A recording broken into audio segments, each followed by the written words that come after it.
Hello everyone. Today we're going to have a look at chapters 13 to 16. So before you watch the lesson today, it's really important that you've read these chapters and that you've made your own notes on them, because that will help you understand the presentation much more. So we are going to be looking at chapters 13 to 16, which are pages 93 to 117. Before we start, I'm just going to read out a summary of those four chapters so we're really clear which part of the text we're focusing on. And we'll zoom in on each chapter individually before focusing on a particular concept, which we'll then do a piece of writing about this week. So, in chapter 13, as instructed, Joe goes with Pip to Satis house, where in response to her questions he tells Miss Havisham that Pip has always wanted to be his apprentice. She pays him 25 guineas to take Pip and tells Pip that now he has his apprenticeship there are to be no more visits to Satis house.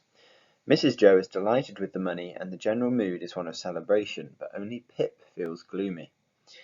In chapter 14, Pip's no longer content with his life at the forge. He feels ashamed and constantly thinks about how Estella would despise and mock him, and this chapter is purely in the voice of retrospective older Pip as the narrator. In chapter 15, this is quite a big chapter. Pip no longer goes back to school but continues to try and educate himself. He's now Joe's apprentice, working alongside a character called Dolge Orlick, an unpleasant young man. Pip asks for half a day's holiday to visit Miss Havisham, which is something Joe doesn't think is a good idea but agrees to. Orlick demands a holiday as well, and after a fight during which Mrs. Joe has hysterics, he is given his day's half holiday too. Pip visits Miss Havisham and learns that Estella has gone abroad to become a lady. He's very disappointed, and Miss Havisham seems pleased by his disappointment. It is agreed that he will visit her every year on her birthday.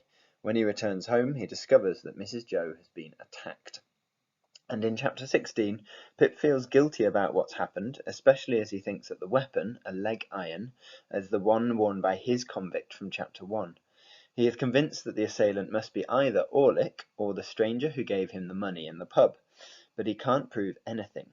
Biddy comes to live with them to look after Mrs. Joe, who now can't even talk properly. She's effectively brain damaged. Okay, so that's the four chapters that we're going to be having a look at today. And we're going to focus on some particular things. Chapter 13, we're going to look at the idea of public appearances and the way Joe dresses himself to go out in public. We're also going to have a look at the sort of humour in the scene with Joe and Miss Havisham. In chapter 14, we're going to look at how Dickens breaks the chronology and uses retrospective voice to show Pip's shame.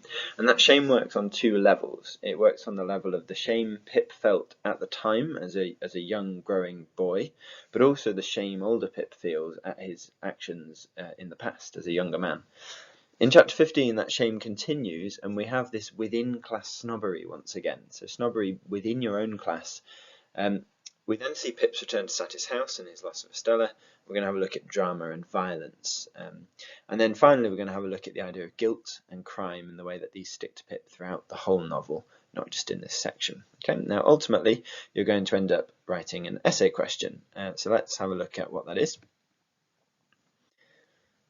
So as always, it starts in the same way as all the questions that you'll ever get when you compare Dickens to Fitzgerald. Evaluate the effectiveness of their methods. That's literary and linguistic. And this time we're looking at how Dickens is presenting characters who experience embarrassment or shame. So we need to come up with a thesis, a big idea, linked to some of the key themes. So shame, guilt, class, wealth, gender, all these sorts of things all come under embarrassment and shame. So let's begin with chapter 13. We're going to have a look at embarrassment first. The image on the left-hand side is of Miss Havisham's room, and Pip, one in from the left there, is introducing Joe on the left-hand side with his hat in his hand. And Pip feels the shame and embarrassment. He recognises that Joe and he don't really belong in this setting. And Joe provides a great deal of humour in this extract.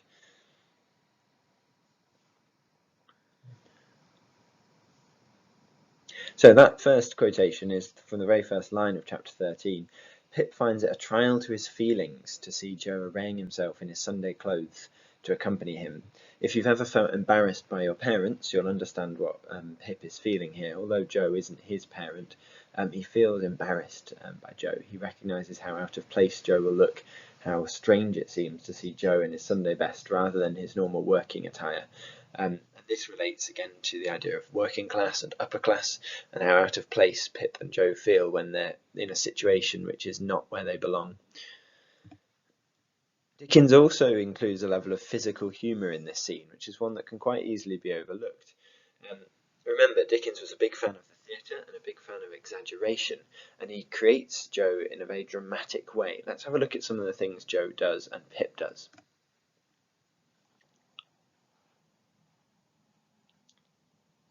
So Joe is weighing his hat in his hands and sort of holding it very carefully in front of him, and the way he follows Pip into the room is with really long strides, and he's standing on the tips of his toes, as though he's either a criminal trying to break in undetected or a child trying to sneak a peek at Christmas presents under the tree.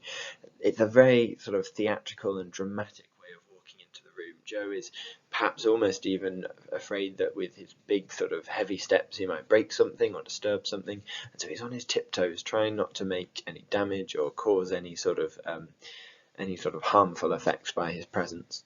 And then have a look at how Pip reacts when Joe will only speak to Pip. He won't answer Miss Havisham directly, so Miss Havisham asks Joe questions, and Joe won't reply to her, but instead he answers to Pip every time, and Pip finds this mortifyingly embarrassing. And look at what Pip does to try and get Joe to answer Miss Havisham.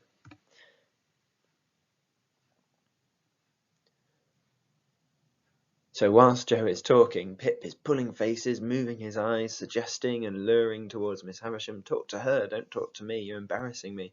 But the more he does that, the more Joe is polite to him, the more Joe talks to him, and Pip can't stand this. So it's quite a humorous scene. We also see Joe's dialogue, the way he tries to speak. He tries to speak in a very gentlemanly and very sort of formal way, which just doesn't suit his vernacular, his accent, his way of speaking. And he's trying to make himself sound cleverer than he actually is. And so we find that humorous. Remember, these texts would have been read aloud, and so putting on Joe's accent and reading the way he does would have provided that element of comedy in this scene. Staying with chapter 13 then, let's have a look at the first element of shame that we get here.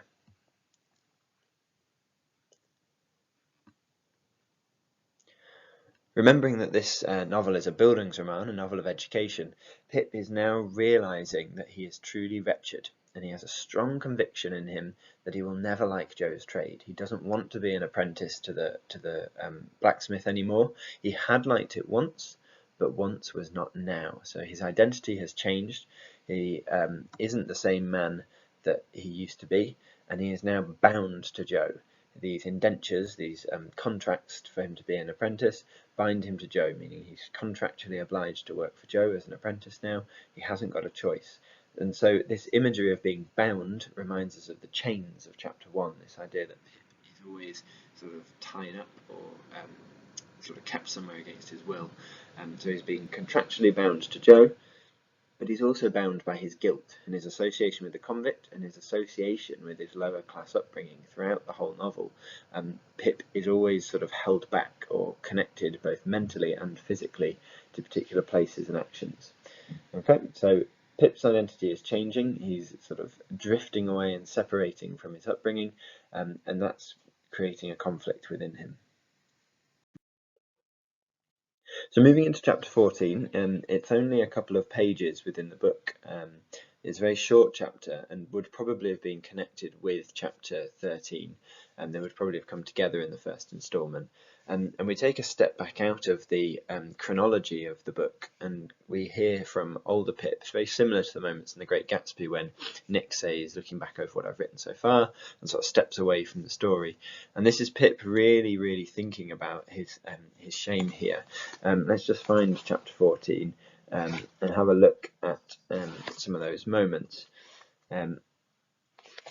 So if we start with the first paragraph, Pip finds it miserable to be ashamed of his home. So if you get page 100 open in your books and have a look at the first paragraph, it is a most miserable thing to feel ashamed of home. There may be black ingratitude in the thing, and the punishment may be a retributive and well-deserved, but that it is a miserable thing I can testify. So he says he may be punished for feeling this way, but it is miserable. He can testify to be ashamed of your home. So you can't escape this shame. It sticks to him. If we move into the second paragraph, he retrospectively lists everything in which he had believed, so past tense, and his identity has changed. And Dickens uses his anaphoric listing technique here. Home had never been a pleasant place to me because of my sister's temper, but Joe had sanctified it, and I believed in it. I had believed in the best parlour as the most elegant saloon. I had believed in the front door as a mysterious portal of the temple of state whose solemn opening was attended with a sacrifice of roast fowls, because they only used the front door on Christmas Day. I had believed in the kitchen as a chaste, though not magnificent apartment. I had believed in the forge as the glowing road to manhood and independence, a lovely metaphor there for Pip's journey through his life. He had believed that the forge was a glowing road full of opportunity. Within a single year, all this was changed. Now it was all coarse and common, those words that Estella used sticking with Pip's narration, and I would not have had Miss Havisham and Estella see it on any account. So he wants to hide it away from them, he wants to hide it away from public view, so that they can't judge him and they can't see what coarse and common upbringing he has. Okay. Moving into the third paragraph, he knows not who to blame for his feelings, but he acknowledges that these things have happened. He's had these feelings. So he says, how much of my ingracious condition of mind may have been my own fault? So is it his own fault that he feels this way? How much is it Miss Havisham's fault for showing him a different way of life and exposing to him the truth of his own upbringing? How much my sister's is now of no moment to me or to anyone. The change was in me. The thing was done. Well or ill done, exclusively or inexcusably, it was done. And that word done is is written 3 times there, completing a triadic structure. The fact that once these feelings are in place, Pip cannot get rid of them. They stick to him. The shame is permanent. Okay, and as we move on to the fourth paragraph, Dickens uses some really interesting mixed metaphors of blacksmithery, the theatre, and a road to summarise Pip and his situation. So let's say that fourth paragraph. Once it seemed to me that when I should at last roll up my shirt sleeves and go into the forge as Joe's prentice, I should be distinguished and happy. Now the reality was in my hold. I only felt that I was dusty with the dust of small coal, and that I had a weight upon my daily remembrance to which the anvil was a feather. Now there's a couple of things here. Dust should remind you of the Valley of Ashes in The Great Gatsby, and this idea of ashes to ashes, dust to dust, the idea that death is sort of connected with this scene. Also the element of dirt, that lower class work is dirty and unclean and sort of unspectacular. With this final metaphor, I had a weight upon my daily remembrance to which the anvil was a feather. This is a really tricky metaphor to understand. It took me a while to get my head around it, and I still am getting my head around it, really. The anvil is the surface on which a blacksmith will strike his hot metal to bend and shape it. So you can't work on a sort of wooden tabletop or a surface that would have no resistance, because it would shake and move. So an anvil is a very sort of hard metal surface, and it's very heavy, so that it doesn't move. But Pip is saying that his daily remembrance, the weight upon his daily remembrance, is as though an anvil was a feather, something very light, the opposite of what you'd want an anvil to be. And so this thought upon him is very light. Now the reality was in my hold. I only felt that I was dusty with the dust of small coal, and that I had a weight upon my daily remembrance to which the anvil was a feather. So his focus and his mind is moving. This feather, it's his remembrance of his original purpose and of his original goal to be an apprentice. It's like a feather, it's just gone, it's blown away. So he can't recall that desire. He's got his new desire, which has sort of displaced it. Let's keep going. There have been occasions in my later life, I suppose as in most lives, when I have felt at time as if a thick curtain had fallen on all its interest and romance, to shut me out from anything save dull endurance any more. So Dickens uses the metaphor of a curtain falling down here to obscure Pip's view of a sort of a future life or a different way of living. Remember, Dickens was a big fan of the theatre, so this idea of a final curtain call, the curtain coming down in front of him, as though it's sort of blocking him out from the real world, is really important there. And then the final metaphor, never has that curtain dropped so heavy and blank as when my way in life lay stretched out straight before me through the newly entered road of apprenticeship to Joe. So this formerly glowing road to manhood and independence that we saw in paragraph 2 is still the road of apprenticeship to Joe, but this curtain has blocked out a different way of life and only showing him this way of life with Joe. So he feels very sort of stuck in his situation, and this is a problem for Pip. So despite his discontent, he stays on account of Joe. It's not because he is loyal or he is sort of noble and faithful, but because Joe is noble and faithful. That's why he doesn't run away and take another profession. And then when we come to the end of this chapter, Pip imagines Estella observing him doing the coarsest part of his work. And once again, that word coarse reappears to remind us of this memory that's sticking on Pip's mind. And he imagines doing his work and Estella looking in through the window and being shocked and appalled at what she sees, and of sort of abandoning Pip and never wanting to be with him. And then the final paragraph is this: after that, when we went into supper, the place and the meal would have had a more homely look than ever, and I would feel more ashamed of home than ever in my own ungracious breast. So this is where we get this double element of shame. Pip felt ashamed at the time, and he also feels shame narrating back my ungracious breast. So he recognises that he was being ungrateful at the time for his upbringing by Joe and Mrs. Joe. And we have that repetition of a more homely look than ever. I would feel more ashamed of home than ever. So he repeats than ever to try and get across that Pip's shame is at its extreme, at its most intense. Okay, so chapter 14 will be a really important one when you're writing your piece about embarrassment and shame, and this is where I recommend that you start. So make some notes on this chapter. Really look at how Dickens gets across Pip's shame using his older retrospective narratorial voice. So let's move on. It recognises that own ungraciousness and feeling of shame. So shame continues into chapter 15 as well, right at the start, and we really start to perhaps dislike Pip at this point when we see what he's saying. Have a look at this.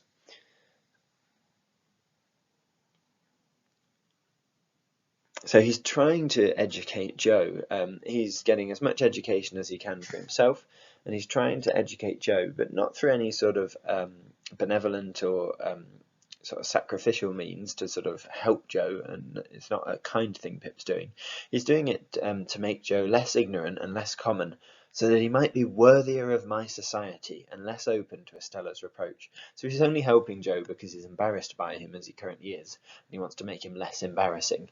So that's quite a sort of that's quite a character in Pip that we will probably dislike and sort of count against him. So what we recognise here is that in-class snobbery is arguably more harmful than snobbery across the classes. So it's not the upper class being snobbish down towards the lower classes, or the lower classes being inversely snobbish up the social ladder, but it's snobbery within one's own class, when one feels that you're in the wrong station and you're looking at the people around you as though you're better than them. And Pumblechook is a great example of this. He is essentially the same class as the Gardry family and Pip, but he tries to perform in a higher class status because he doesn't believe he deserves to be within the situation that he's in, and that's what Pip is experiencing here. We also have an element of humour, but just before we go on to that, let's have a look at where Pip shows his shame in chapter 15. In my hunger for information, I made proposals to Mr. Wopsle to bestow some intellectual crumbs upon me, which he has kindly complied.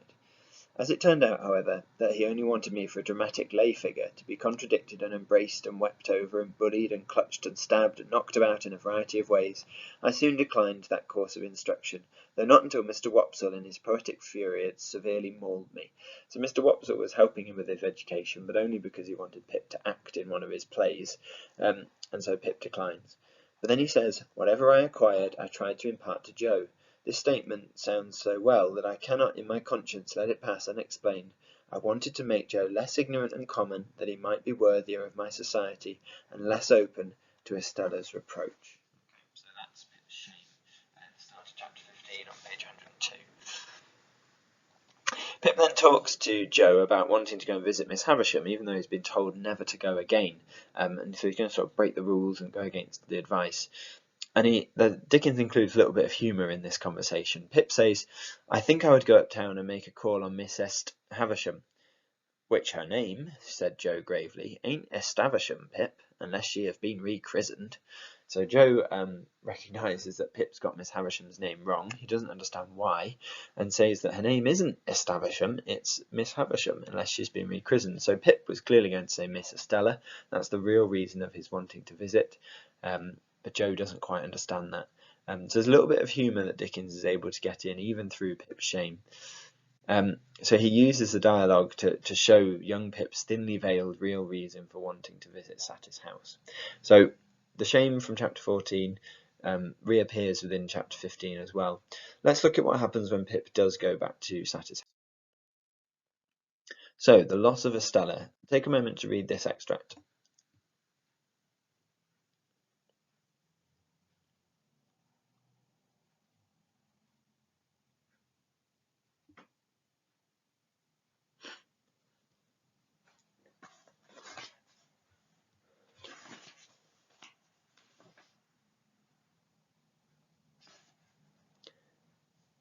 So, Pip acknowledges and admits that he was in fact looking around for Estella. That was the reason he went to Satis house.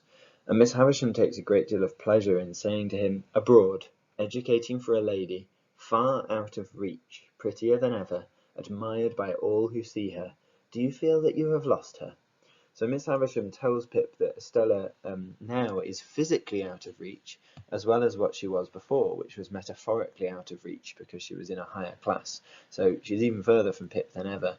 And she tries to make Pip jealous, saying that she's admired by everyone, and she asks him, "Do you feel that you've lost her?" And Pip recognises, and this is the voice of older Pip, there was such a malignant enjoyment in her utterance of the last words, and she broke into such a disagreeable laugh that I was at a loss what to say. Okay, so Pip recognises that Miss Havisham is being cruel here and is taking pleasure in Pip's loss.